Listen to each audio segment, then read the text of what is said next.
Namaku Ratih. Usiaku 52 tahun. Kalau orang-orang menilai hidupku dari luar, mereka pasti berkata aku wanita paling beruntung di dunia. Aku tinggal di rumah megah, bergaya kolonial, dengan taman depan yang selalu harum bunga anggrek, pelayan yang siap melayani kapanpun, dan lemari pakaian penuh gaun indah yang bisa kupilih sesuka hati. Suamiku, Hartono, adalah seorang saudagar batik ternama. Namanya dihormati, usahanya besar. Pelanggan datang dari berbagai kota. Dari hasil kerjanya, aku tidak pernah kekurangan apapun. Perhiasan berkilau menghiasi leher dan tanganku. Mobil mewah siap mengantarku kemana saja. Dan semua orang selalu menyapaku dengan hormat. Memanggilku Bu Ratih, seolah aku seorang bangsawan. Namun, di balik kemegahan itu, ada satu hal yang tak dimiliki hidupku. Cinta dan perhatian. Hartono adalah sosok yang dingin. Ucapan manis jarang sekali keluar dari bibirnya. Bahkan untuk sekadar bertanya apakah aku sudah makan atau bagaimana perasaanku hari ini. Ia lebih sering sibuk dengan urusan bisnis, mengobrol panjang dengan para kolega, atau bahkan bergurau dengan perempuan lain di hadapan mataku sendiri. Aku hanya menjadi pelengkap di sisinya. Sekadar simbol status sosial bahwa ia punya istri yang anggun. 30 tahun sudah aku hidup bersamanya. 30 tahun menelan sendiri rasa sepi, menutup luka dengan perhiasan, menutupi air mata dengan bedak mahal. Setiap kali aku berdiri di depan cermin kamar yang luas itu, aku sering bertanya lirih pada diriku sendiri. Untuk apa semua ini? Untuk apa rumah besar, gaun indah, dan pesta meriah? Kalau hatiku tetap hampa, orang-orang hanya melihat Ratih yang tersenyum anggun di kursi pesta. Ratih yang berjalan elegan di pusat perbelanjaan. Ratih yang selalu tampil sempurna. Tapi tidak ada yang tahu betapa sunyinya aku saat malam tiba. Ketika hanya suara detik jam dinding menemani tidurku yang kosong, aku pernah mencoba berbicara dengan Hartono. Mas, aku merasa kita semakin jauh. Aku butuh kamu. Bukan hanya rumah besar ini. Tapi ia hanya menjawab dingin. Ratih, kamu sudah punya semua yang diinginkan perempuan lain. Jangan banyak menuntut. Jawaban itu bagai belati yang menancap di dadaku. Aku sadar, baginya aku hanyalah bagian dari harta bendanya. Sesuatu yang harus dipajang indah, tapi tidak perlu dijaga hatinya. Dan begitulah hari-hariku terus berjalan. Pagi kuisi dengan rutinitas yang kosong sarapan sendirian di meja makan besar. Berjalan-jalan di taman rumah sambil pura-pura sibuk mengurus bunga, lalu menghabiskan sore menatap langit dari balkon kamar. Semua terasa mewah, tapi juga sepi. Sejak lama aku merasa rumah ini bukanlah rumahku. Ia hanyalah sangkar emas yang indah dipandang, tapi sesak untuk dijalani. Hari itu, rumah kami dipenuhi dengan hiruk-pikuk persiapan pesta ulang tahun suamiku, Hartono, yang ke-60. Pelayan mondar-mondar membawa kue. Dekorasi dipasang di setiap sudut ruangan, dan musik gamelan modern dipadukan dengan alunan biola memenuhi udara. Semua tamu terhormat dari kalangan pengusaha batik, pejabat, bahkan wartawan hadir untuk merayakan sosok yang mereka kagumi. Aku berdiri di samping Hartono dengan gaun batik modern berwarna emas yang dipilihkan khusus oleh perancang terkenal. Dari luar, aku tampak anggun, tersenyum sopan, menyambut para tamu yang datang. Tapi di dalam hati, aku hampa. Pesta ini bukan untukku, bukan untuk kebahagiaan keluarga kami. Pesta ini adalah ajang kebanggaan Hartono untuk memamerkan kejayaannya.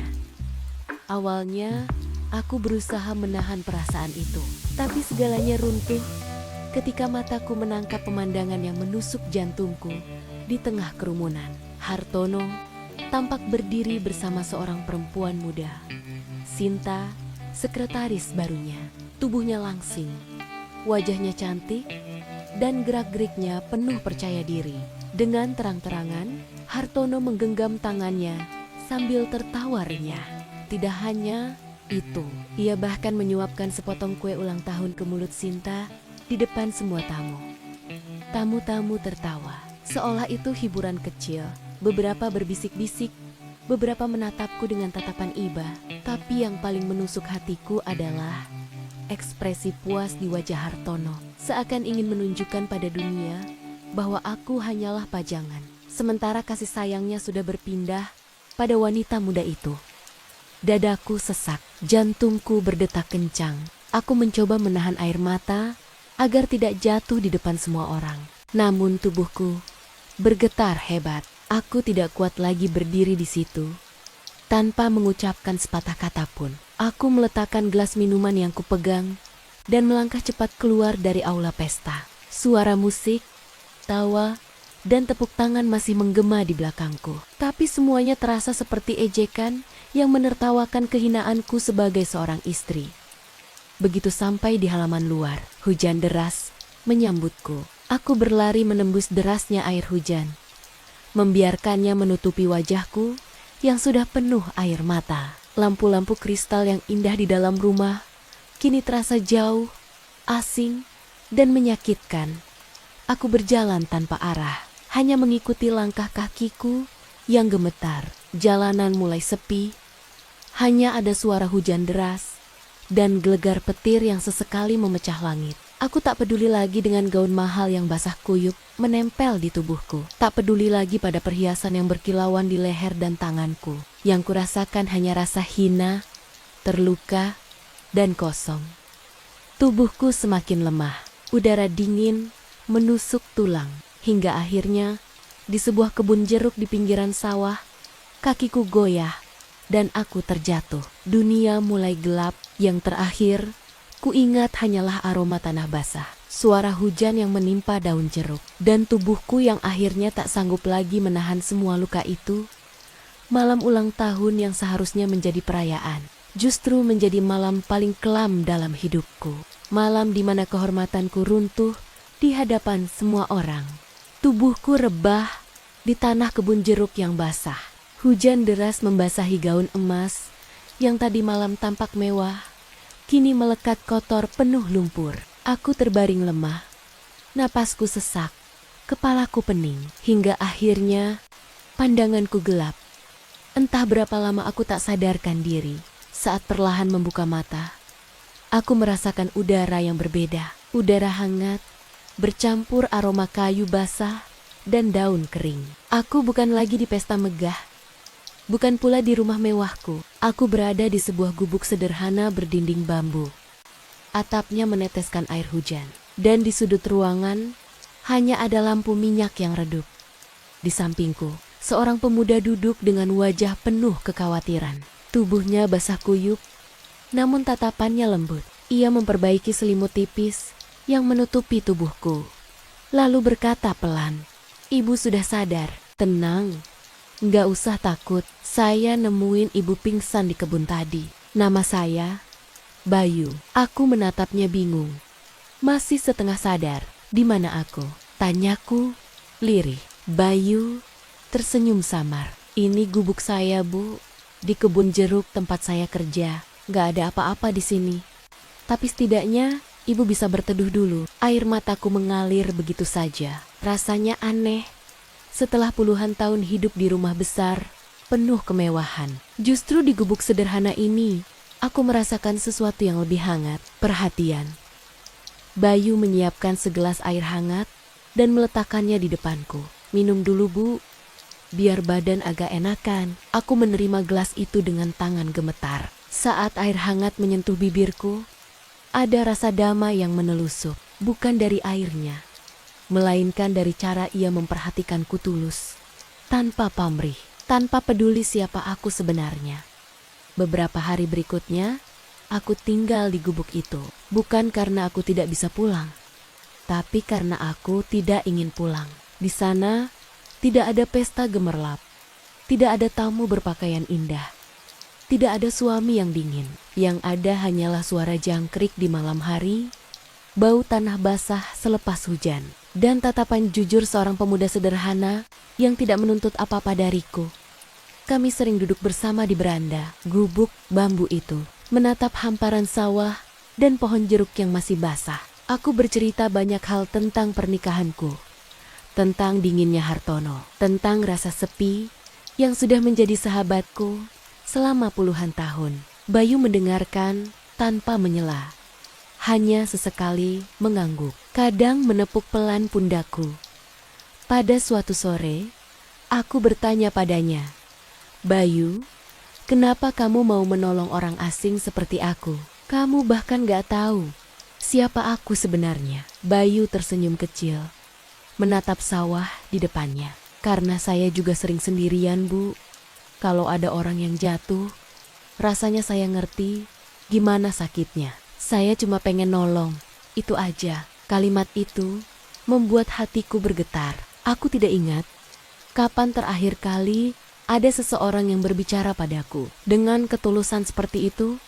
Hari-hari itu menjadi titik balik bagiku. Aku sadar, meski rumahku megah dan penuh kemewahan, aku tak pernah benar-benar hidup. Justru di gubuk bambu yang reot ini, aku menemukan arti kehangatan dan kemanusiaan. Hari-hari yang kujalani di gubuk bambu itu terasa begitu berbeda dengan kehidupanku sebelumnya. Di rumah megahku, semua serba ada pelayan yang sigap, makanan yang lezat, pakaian yang indah. Tapi semuanya terasa dingin, hambar, dan penuh jarak. Di sini, bersama Bayu, aku mendapati sesuatu yang jauh lebih berharga, ketulusan. Setiap pagi, Bayu berangkat ke kebun jeruk dengan membawa keranjang bambu di pundaknya. Tangannya kasar, kulitnya legam terkena matahari, tapi wajahnya selalu memancarkan ketenangan. Kadang aku menemaninya, berjalan di antara pohon-pohon jeruk, merasakan bau tanah basah dan angin yang bertiup lembut. Hal-hal sederhana yang dulu tak pernah kupedulikan, kini justru membuatku merasa hidup.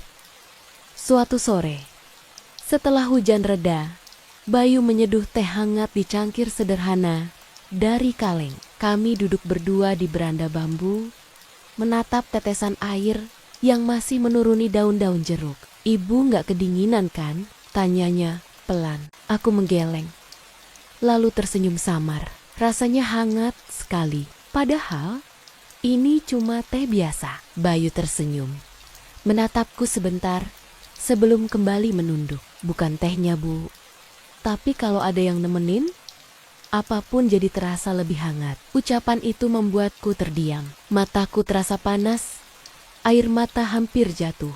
Betapa sederhananya kata-kata itu, tapi betapa dalam maknanya. Selama bertahan-tahan, aku duduk di meja makan besar dengan makanan mahal.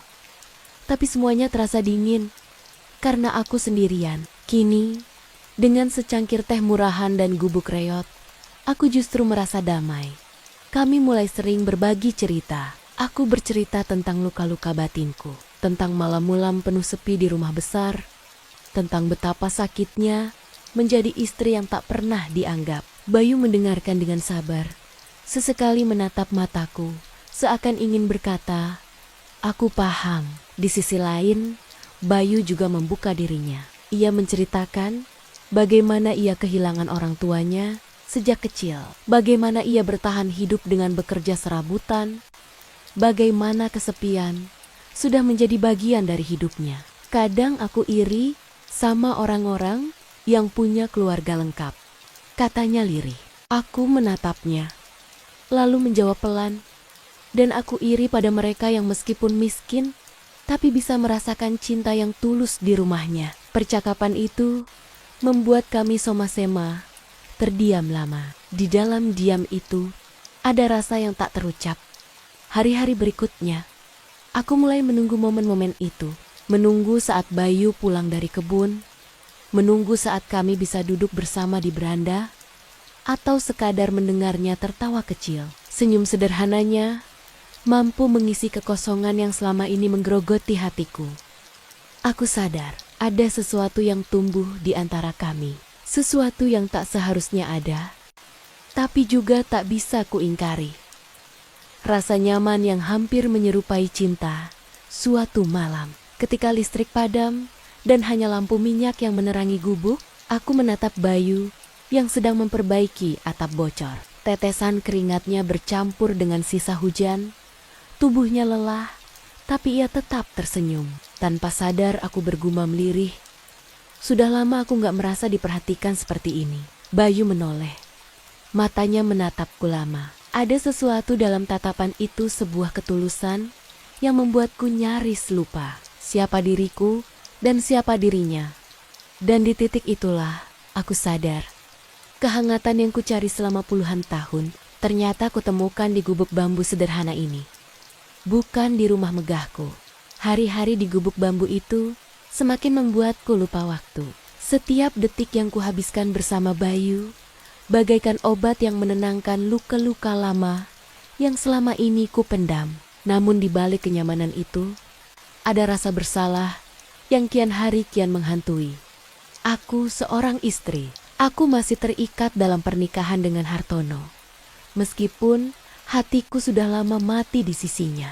Sementara Bayu hanyalah seorang pemuda sederhana yang hatinya begitu tulus. Yang bahkan mungkin tidak pernah bermimpi akan dekat dengan seorang wanita sepertiku.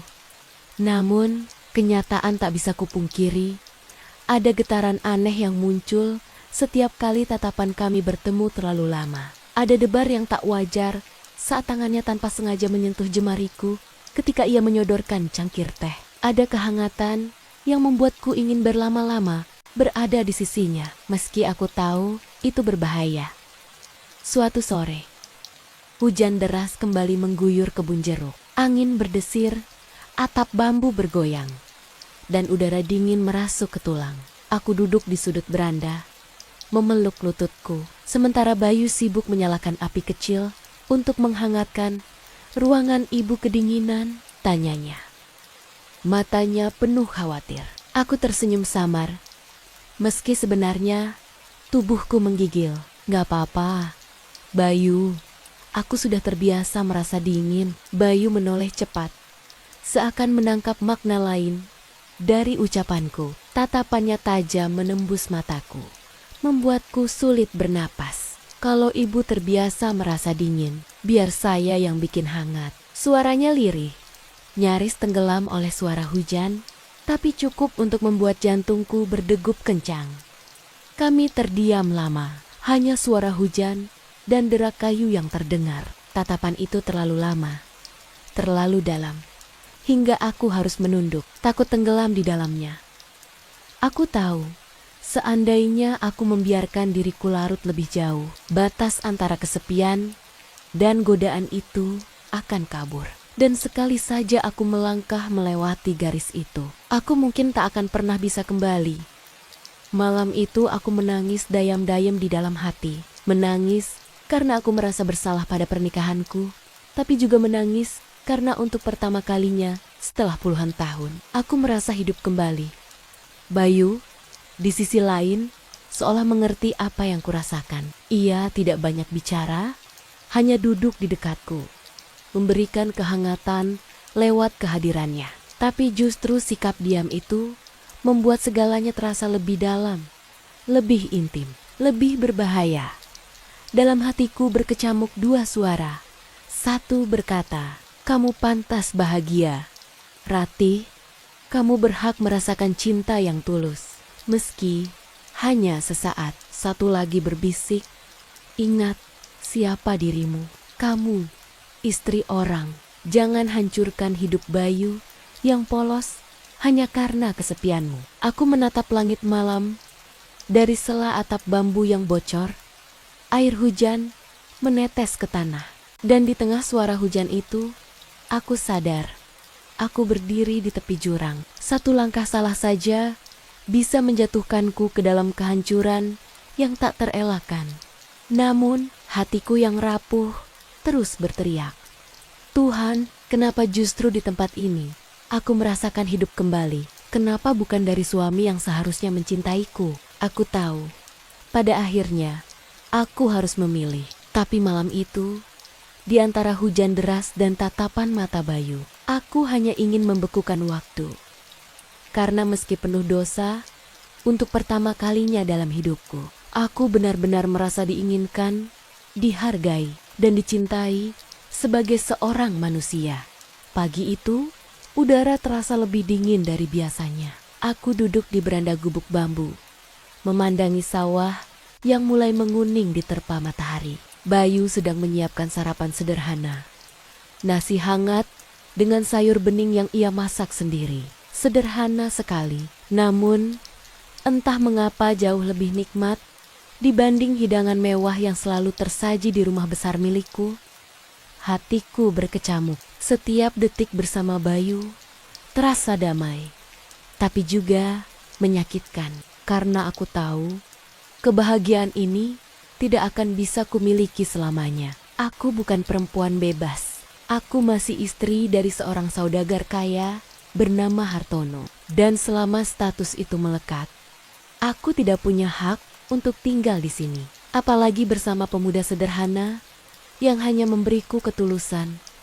Saat Bayu duduk di sampingku, membawa semangkuk sayur hangat, aku menatap wajahnya lama.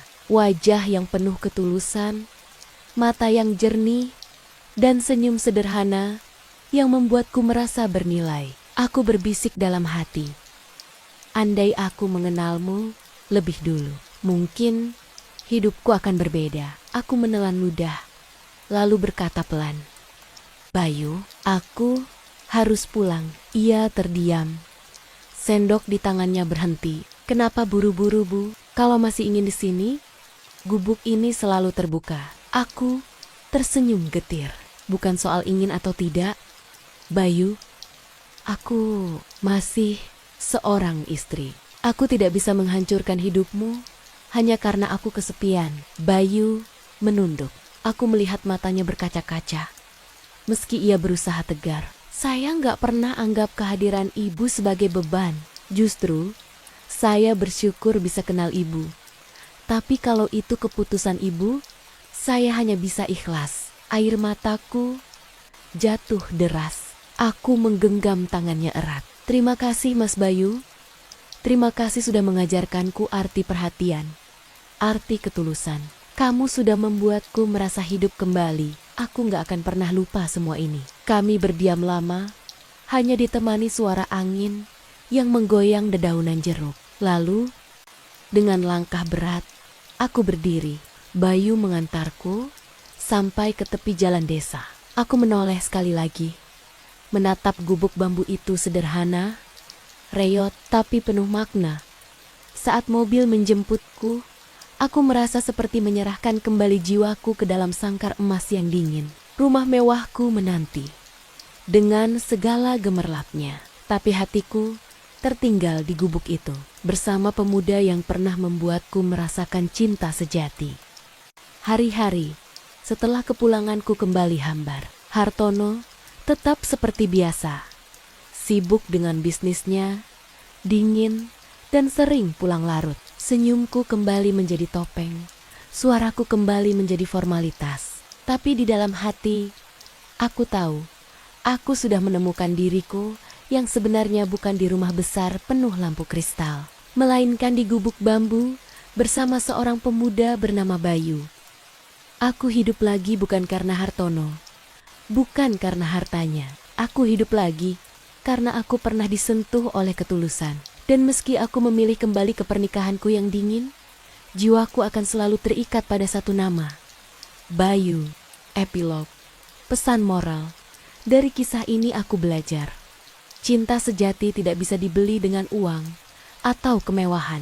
Rumah besar, perhiasan mahal, pesta mewah semua tak berarti tanpa ketulusan. Kadang, justru di tempat paling sederhana, kita menemukan kebahagiaan yang sesungguhnya.